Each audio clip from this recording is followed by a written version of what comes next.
Hi, I'm Megan, And I'm Mornay. and we're here at Fresh Trend Digital. Today we're going to look at a fresh article coming off our online magazine. We're going to be looking at 6 ways to use psychology to hack your target audience's brains.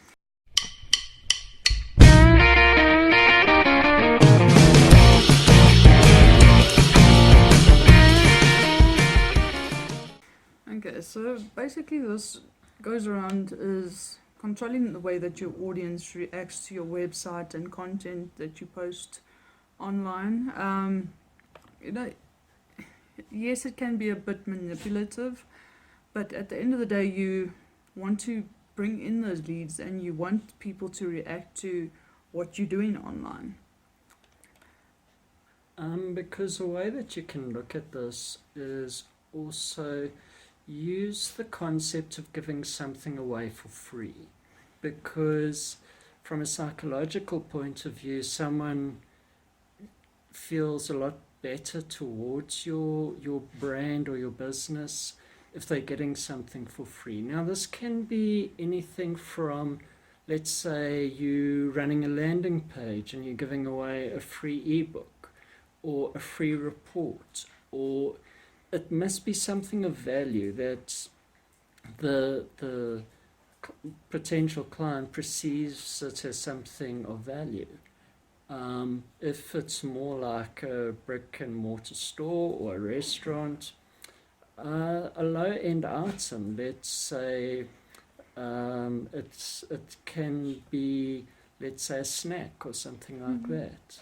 I think a lot of the restaurants as well, when bringing out new menu items and that, they like to make small portions and give people taster samples for free as well, even on launch. You might get a free drink or something like that. But it's something that the customer and client will appreciate at the end of the day. You also want to be using emotional triggers. If you've ever seen adverts, like take the SPCA for example, they use pictures of neglected animals, and as harsh as that is, but they are raising funds to, or trying to get help from people to look after these neglected animals, which is why it's an emotional trigger, because as soon as you see something visual like that, of course you want to help.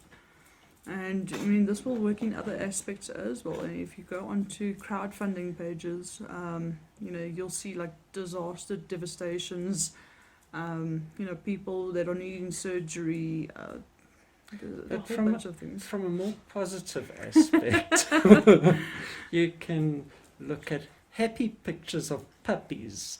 You can look at children doing fun things. You can look at, let's say, adventure, things like that. Or take the food adverts, for example, on television. I mean, you see this happy family getting takeouts at, let's say, Nando's or Steers, and it's like you're immediately hungry for that juicy burger.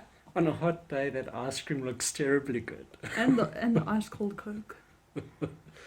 Now that brings us to the next item, is we need to also look at making use of positive language usage towards your product and service. So it's, in a way, it's the language usage that you are using must be taken from a very positive angle. So by putting in more positivity makes people want to purchase that item or use that service. But also, I think with speaking about language exaggeration and that, you want to exaggerate some of your stuff as well, because if you go, this new product is, cell generation, makes you look younger, is youthful, you're going to be wanting to buy that face cream. It's like, because a lot of people don't want to grow old. You don't want to be getting wrinkles, losing hair, having sunspots. And if you exaggerate the product to such an extent that you add in, it's like, it's youthful, it's cell generation, it's renewal, it's anti-wrinkle, collagen lift, These are on-skin products. But then, after you've looked at the language usage, you also need to then take a look at the anchor pricing. The anchor pricing is the perceived value of the product or service. It's not, well, I wouldn't say it's the perceived value, it's the value that you've put on it, which is the true value, and then you mark down the price to basically give the customer the perception of that they getting this amazing product, which is a high value at a lower price.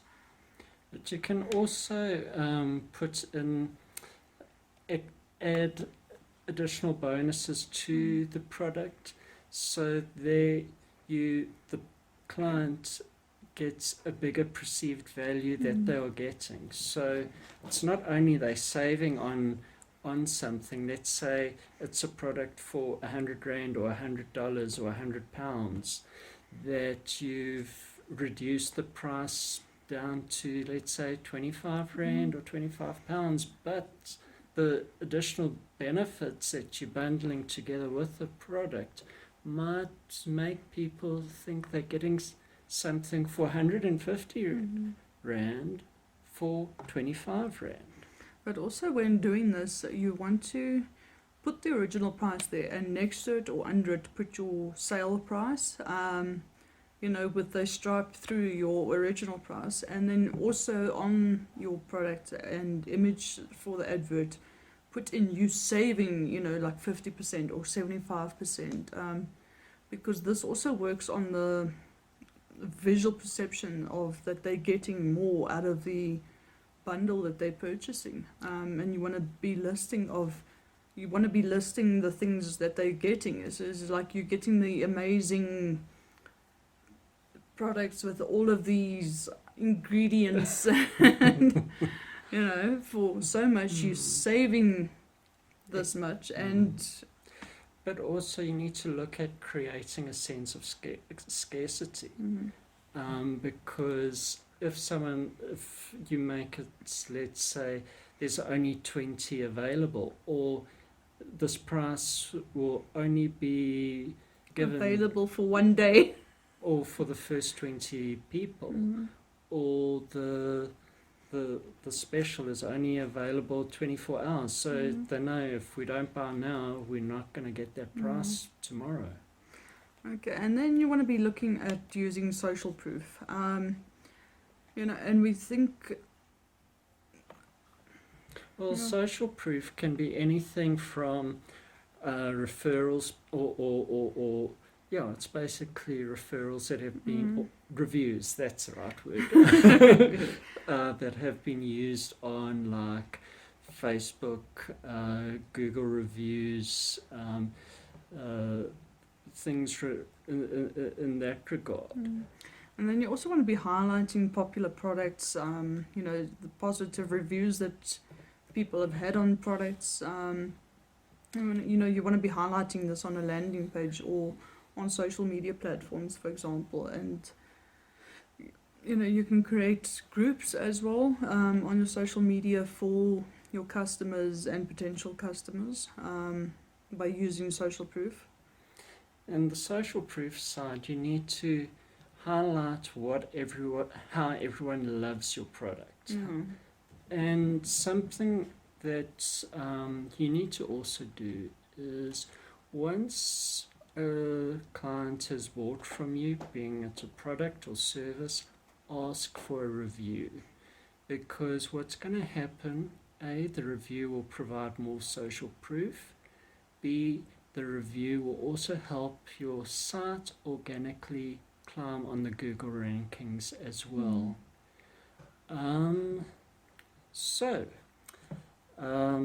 think that basically covers the psychology of hacking your clients' brains. Yes. And for more articles relating to your digital strategy, digital selling, digital marketing, go to FreshTrendDigital.com. And don't forget to like and share the video, and please subscribe.